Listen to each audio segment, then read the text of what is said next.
I call this leadership studies. You know, Herbalife's been on this quest right from the very beginning to find leadership.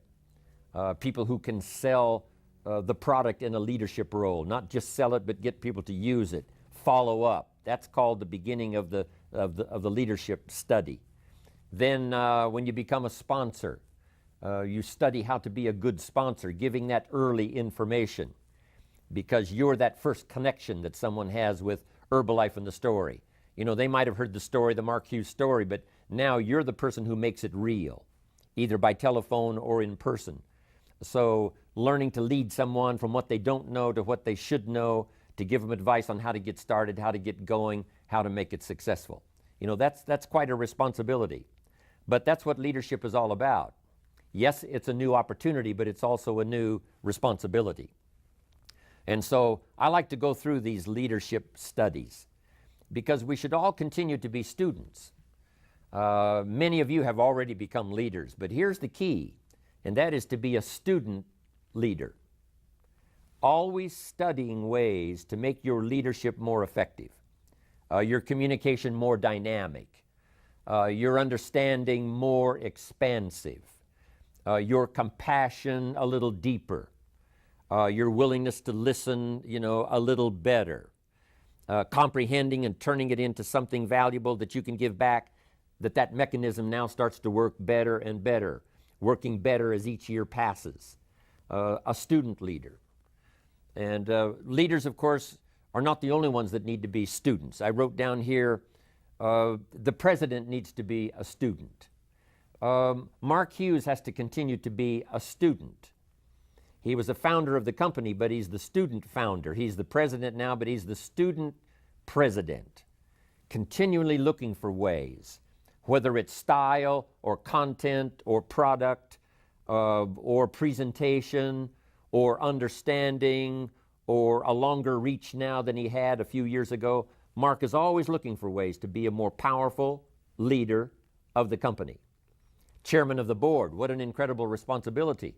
You know, in the early years when he first got the title, that's one thing. But now, in a more mature way, he looks at this position of chairman of the board as a very incredible, responsible position.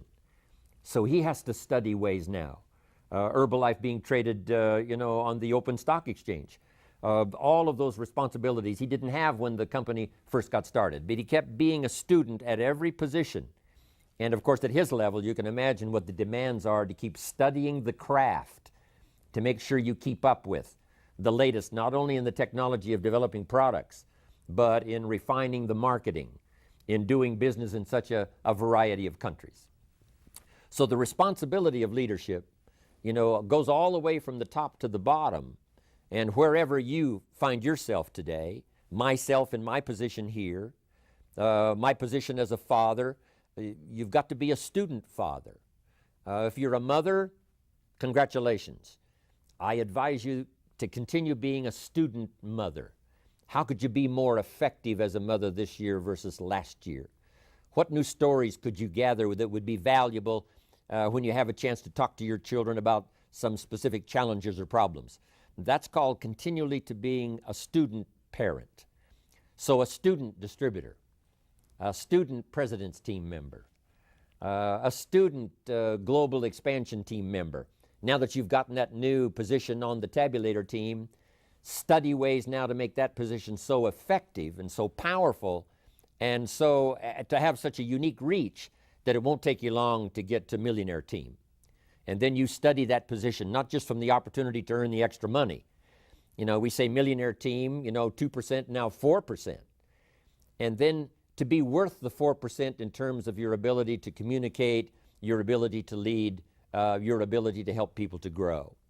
And then, of course, president's team, 6% extra. Being worth the 6% is more valuable than the 6%.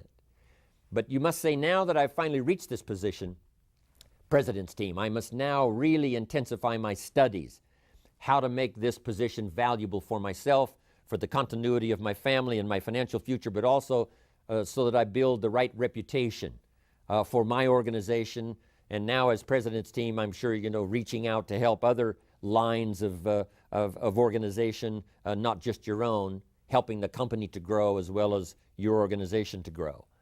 Then the big responsibility of Chairman's Club, studying, not just arriving at that position, not just getting the new pin, but saying, how can I be worth the honor and the extra pay, and how can I make my part of the Chairman's Club unique for my contribution? That continually requires study on your part.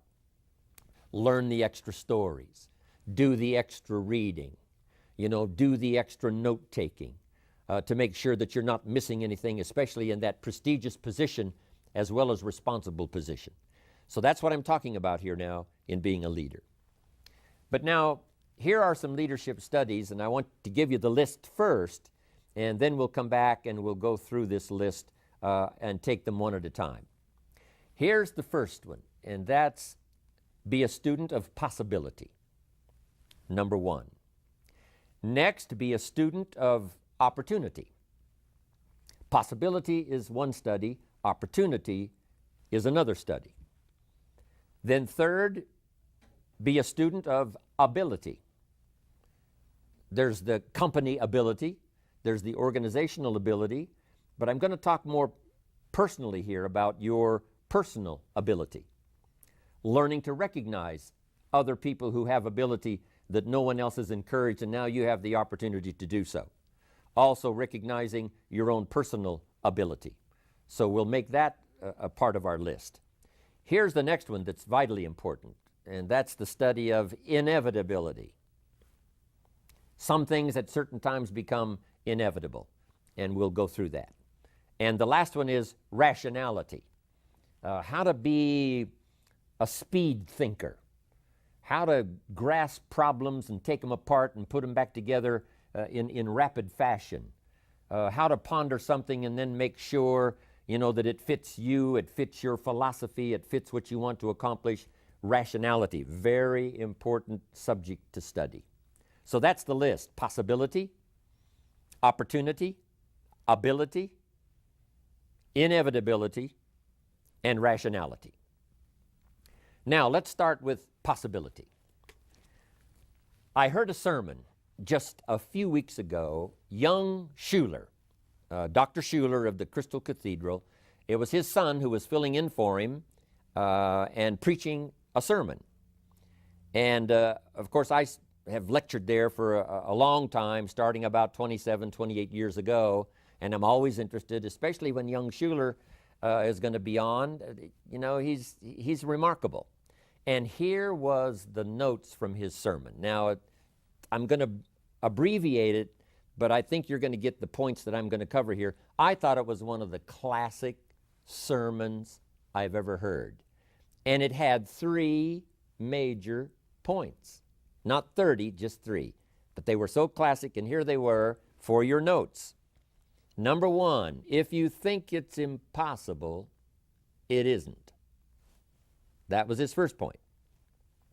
Point number 2, if you think you know everything, you don't. Number 2. Here was number 3. If you think you're alone, you're not.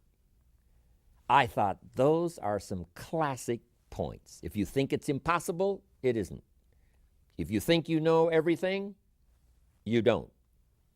If you think you're alone, you're not. Now, under the title, If You Think It's Impossible, It Isn't, he told a unique story. It's the story of Rich DeVos, founder of Amway. Rich DeVos needed a heart transplant. Critical. Young Schuler said, my father went to offer a prayer for Rich DeVos. And when he got there, he said, Rich, a little difficult to pray this prayer because for you to get a new heart, somebody has to die. And he said, well, I guess we'll just pray the good Lord's will be done. Now fast forward. Rich DeVos gets his heart transplant. That's one part of the story. But here's the rest of the story that's remarkable. Later, and not too long ago, Rich DeVos has the opportunity to have dinner with the lady who gave him her heart. You say, that's impossible. When I heard this, that's exactly what I said. The congregation that listened to the sermon, this is exactly what they all said. Impossible. You couldn't possibly have dinner with the person who gave you their heart. Here's what happened. There was a lady who needed, I believe it was a liver transplant. And many times it's best if the liver and the heart go together in a transplant. So someone who dies has donated their organs. This lady gets the liver and the heart as a single transplant, and now her heart is left over. And her heart goes to Rich DeVos. And that's how it was possible for Rich DeVos to have dinner with the lady who gave him her heart. Fantastic story. 20 years ago, couldn't have happened. Now, it's impossible. We say it's impossible, but it isn't. No telling what technology will do in the years to come. No telling what your faith can produce. No telling what can be done. That was a great point. If you think it's impossible, it isn't. Then the next point was classic. If you think you know everything, you don't. How often we've learned this, right? From the time we were just young until probably the present time, to where there were times along the way when we thought we knew it all. You know, we thought we knew everything. We thought we had it down. We thought we had it made. You know, we thought we had this one locked. And sure enough, we were surprised later that we didn't know everything. We thought we had the answer to this problem. We thought we had all the answer. But as it turned out, sure enough, we didn't have all the answers. Always surprised, thinking we know everything, thinking we've got it. Then sure enough, something comes along to prove us wrong. But that's how we grow. And you know, our own ego at times wants to believe that we do have the answers, that we've arrived. And then a touch of humility has to come to prove to us that we really don't know everything. We think we know everything about our business, but I'm telling you, we have a lot to learn. No telling what we can do if we keep this learning process. So that was a valid point. If you think you know everything, you don't. But this next one was good. If you think you're alone, you're not. Interesting. The Pledge of Allegiance in America says one nation under God. As a country, we really believe that. That in America, you know, we are not alone. And sometimes all alone, meaning by yourself, doesn't mean that you are alone. Somebody's prayer reaches you. Someone's spirit reaches you. Someone's presence, even though they're not there, you know, you sense it, you feel it. The telephone rings and you pick it up, and something told you that this was going to be a call from someone that you've wanted to hear from. That unseen magic that I talked about in my San Francisco presentation. It's always there. So we do believe when you think you're alone, you're not. Sometimes when I finish a rally or the extravaganza or some other presentation, here's what I say to everyone in my audience. I promise you when I leave here tomorrow, I will not leave you behind. I will take you with me in my thoughts and in my heart. And everyone senses that sure enough, I won't leave him behind. When I get together with my grandkids and my children, I will relate to them this experience. So the presence of this experience, the dynamics of this experience, the place we're meeting in, all of this, you know, I will take all of this with me, and especially the spirit, the collective spirit of everybody that was here that made it so unusual. I take that with me. I not only take it with me, jumping on the airplane to fly back to America, I take it with me wherever I go, and every time I share the story, someone is impressed, someone is affected, because I didn't leave my audience behind. Then often I ask, How many of you have my name in your notebook, in your journal? Everybody raises their hands. Then I say, after we leave here and the lights are out and the place is dark, I go with you. My name is in your journal. But not just my name and not just my notes, hopefully, but my spirit, my good wishes, my prayer for you. I want my presence to follow you so that when you relate to someone else the notes you've taken from one of my presentations, not only will the notes be there, but the spirit will be there. So I thought this was an excellent point that young Schuler had. If you think you're alone, you're not. So first is the study of possibility. How many times did how many people say over the last 20 years about Mark's project of taking this incredible nutritional story around the world? How many of them said, impossible? I'm telling you, the list would be staggeringly long, especially in the beginning. The list was this long that said impossible. In fact, some that were invited to join declined because they thought it was impossible. How could a young kid, 23 years old, no formal training to run a company, how could he have the audacity to say, I've got a product, we're going to take it around the world? They said impossible. They didn't join. They missed out on the possibility. So be a student of possibility. You never know in whose hands is the idea. You never know in whose head and whose heart is the idea. If it's in the right person's heart, the most incredible things can happen. We're a witness of that over the last 20 years. Now here was the next one. Possibility is one study. Let me finish now the rest of these. Next is to be a student of opportunity. Opportunity means springtime, to be able to recognize this is a good time. Those early distributors that joined, I'm telling you, this was part of their perception. This sounds like a great story. Mark sounds incredibly sincere. This might just be the time. That was back when, herbs was, not the most well-known, thought-out, superstar study of the day.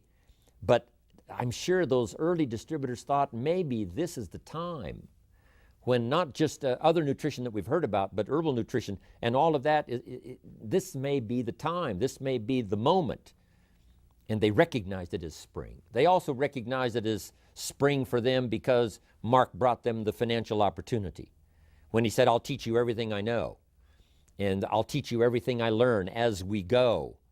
They picked up on that, those early distributors, and said, hey, this could be the spring we've been looking for, with all of the components to make spring unique as we see it through the summer and harvest in the fall. They seized the moment, and that's what you must do with opportunity, is to seize the moment.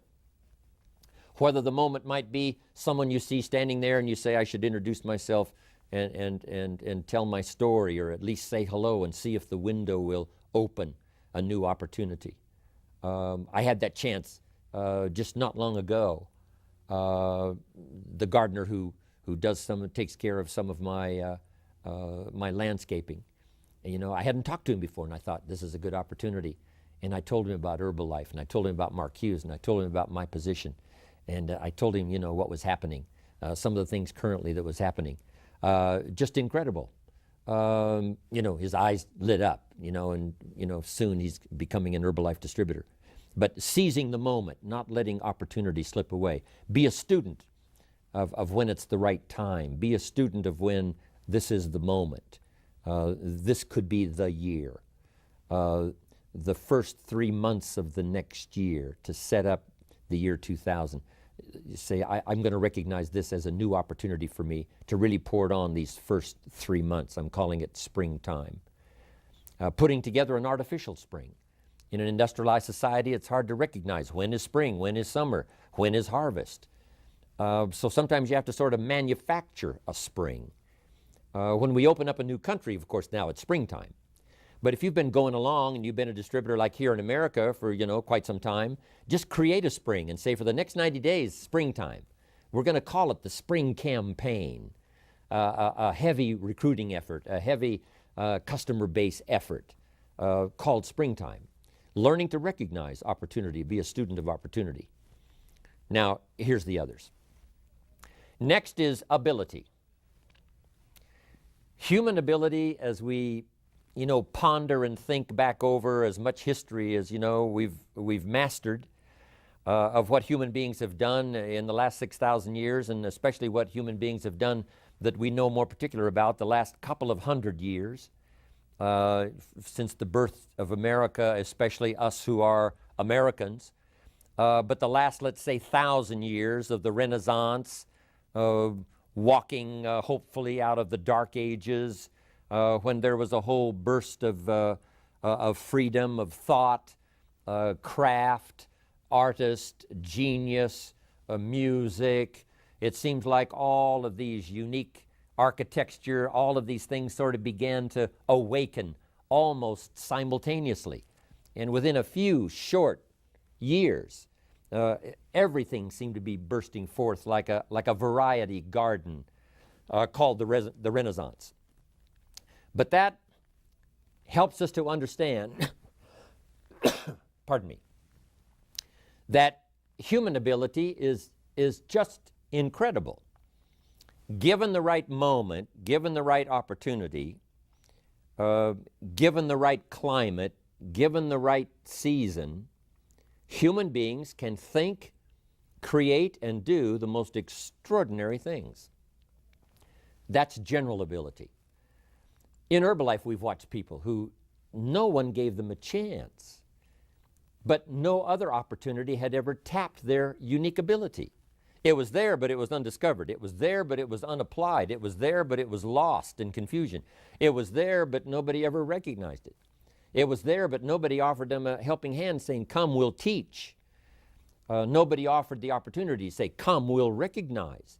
We will help you start, we will help you build. Not having that opportunity before and now having it, we've watched the most extraordinary things happen with people who seemingly others said didn't have the ability, but sure enough they did. Now it's awakened.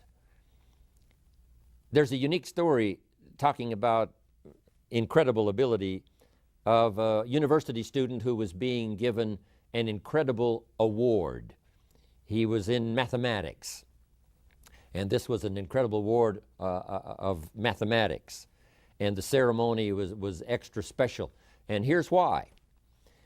This young student in his mathematics class one day was just sort of nodding off, and when he sort of woke up, the class was leaving. So he gathered up his books and prepared to leave, and then he looked up at the blackboard and saw two mathematical problems. When he looked at these two mathematical problems on the board, he thought, well, that's the assignment, for the next class. I better jot those down. And so he jotted down those two problems, mathematical problems, and then hurried out with the rest of the class. When he got home that evening, he started working on these problems. And he said, these are the toughest mathematical problems I have ever seen. There seems to be no answer. There seems to be no answer. And he worked with both of them. And he just literally almost tore his hair out saying, at first they seemed fairly simple, but I can see right now there is no answer. There is no answer.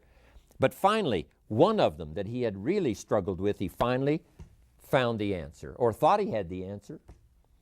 And he, packed up his notes, and when the next class was opened up, he offered his paper to the teacher.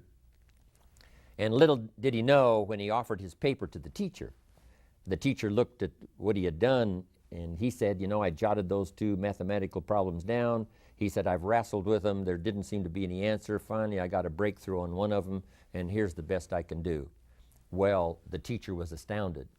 And the reason is because the teacher had put up on the blackboard the two mathematical problems that the world had said was unsolvable. These were the two mathematical problems that could not be solved, and everybody agreed. And lo and behold, the teacher checked, and for sure, he had solved one of the world's unsolvable problems. Now, and he was getting this incredible award for having solved this problem. Now, here's the unique part of the story. When he wrote those two problems down and took them home to go to work on them, he didn't know that they were two of the world's mathematical unsolvable problems. Great story. The human genius is limitless. The possibility for thought is so incredible. The unique thing about thought and spirit, it has no restriction. It has no, it's not like, a physical body moving through space and time. You can only go so fast. An airplane now can only go so fast. Even the speed of light can only go so fast. But here's what's incredible. Thought and spirit, travels faster than the speed of light and has components that, nothing else can match. The law says that, two bodies cannot occupy the same space at the same time. It's impossible. It's either one or the other. But what's amazing is when you share, you receive. Instantaneously giving out and getting back, it's so extraordinary. These are the possibilities of the human brain, the ability to think and to ponder and to wonder and to figure things out. Now here's what I want you to discover in this study, and that is your own ability. Part of it you discover as you go. That's what happened to Mark. When he first got into sales, in the clothing store. He found out he could, represent a product and he could do pretty good. And that was a discovery for him. He figured it, beat being a mechanic, working on a car, working in a nice place, meeting people, which he loved to do anyway, and learning to sell, a man a suit of clothes, started to awaken in Mark some of that ability that he had. And if he hadn't gotten that job, who knows? He might have gotten off into something else and that wouldn't have really started to tap his unique abilities. Then, of course, when he put the Herbalife program together, those abilities that were there all the time started developing, and he soon discovered, hey, I can do this and I can do that. Not only can I do all of this, I can do all of this. And when it reaches this level, now I've got the confidence that since I've mastered this, I can master the rest, I can master the rest. And that's not only the Mark Hughes story, that's everybody's story. Skill by skill, language by language, ability by ability, yours can grow just as well as Mark's or anyone else. You've got it. The key is to use it. And with your Herbalife experience, that's the best place to test your ability. Yes, you can learn to do this, but how about this, and how about the next step, and how about the next step? Don't stop. Now that you've gotten started, don't stop on your journey to study and tap and utilize your own personal ability. Now, to finish up, here's a couple of more. Next is, as leaders, we must be students of inevitability. What is inevitable? Here's a little scene. 300 feet from Niagara Falls in a little boat with no motor and no oars. We call this scene inevitable. It's over. If you find yourself in such an unfortunate position, it's already lost. 300 feet from Niagara Falls, little boat, no motor, no oars. It's over. It's already done. Even though you haven't crashed over the falls, even though that experience hasn't yet occurred, you're now in this unfortunate position, and it's called inevitable. I raise this issue because what you don't want to be caught in is in those inevitable positions, where either through carelessness or whatever, rather than find yourself 300 feet from Niagara Falls, if someone would have painted the roar of the falls sufficiently for you way upstream, or maybe they had seen an experience of someone who reached that inevitable point, and then they were lost. If enough of those scenes were painted, then you probably wouldn't have been so careless to have found yourself in that position. And that's really what life is all about, learning from the experiences of others that have either witnessed or have been in these, inevitable positions where because of mistakes and because of failure and because of carelessness, they have found themselves in this inevitable position, and sure enough, it was too late. For John Belushi, there reached a time when it was inevitable. he had crossed the line when his careless mistakes and his drug use and all the rest caused him to reach a certain point where, you cannot come back. You cross the line. We must teach our children that there are certain points in life that are inevitable. The disaster is inevitable. The heartbreak is inevitable. I learned it in economics. I found out early, you could make $5,000 a month and go broke. And way back then, $5,000 a month was a lot of money. And I used to say, how could you go broke if you made $5,000 a month? And the answer was simple: spend $6,000. And if you're making $5,000, it's easy to spend that other $1,000 and just not realize it. It just gets away. So it is easy to go broke making $5,000 a month, just spend $6,000. And it's inevitable. If you don't change your ways, if you don't recognize it soon enough, if somebody doesn't come along and sort of ring the alarm bells quick enough, sure enough, the inevitable will come, to spend more than you make. One of my friends says, if your outgo exceeds your income, your upkeep becomes your downfall. And there finally comes a point when it's inevitable. So don't find yourself there, but be a student. If I keep up my present direction, where will it take me? If I keep up my present disciplines, or where will that take me? And my lack of disciplines accumulated over some period of time, where will that lead me? And unless there's some adjustment, like, being rescued by Herbalife, somebody to tell the story, you say, Mary, it's inevitable. So the key is to be a student of inevitability so that you don't find yourself in that impossible position where you've crossed the line and now it's too late. Next, and the last one, is to be a student of rationality. Learning to put things through your own mind. And we are usually only going to act on something that's important if it makes sense to us.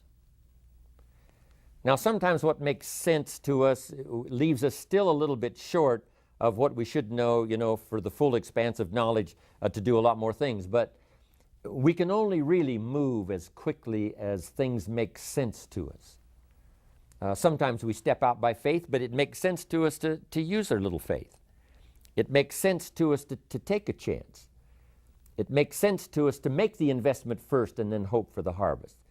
But if it doesn't make sense, if it isn't rational, then we're probably not going to act. We have to learn to study, our own rationality, what makes sense to us, and then here's what is the opportunity we have, especially as Herbalife distributors, is to try our best to make it make sense to somebody else. If you make the presentation in such a way that it's obvious, it's logical, I can see it, it makes sense to me, that's the way it seems to be, so we will act on that. If you'll get good at that, I'm telling you, you can affect a lot of people's lives. Now, here's the best rationality. We call it common sense. Humans have been given this extraordinary ability to use their brain power to come up with what we call common sense, right? Yes, I've heard all of this, but common sense tells me that looks like that's an exaggerated story, not a real story. Common sense tells me. So part of it is to trust your common sense, but also to be willing to expand your common sense. What seemed to be common sense, 4 or 5 years ago, was a little short. Now I understand common sense is to think of it this way and this way. So this subject of rationality is vitally important.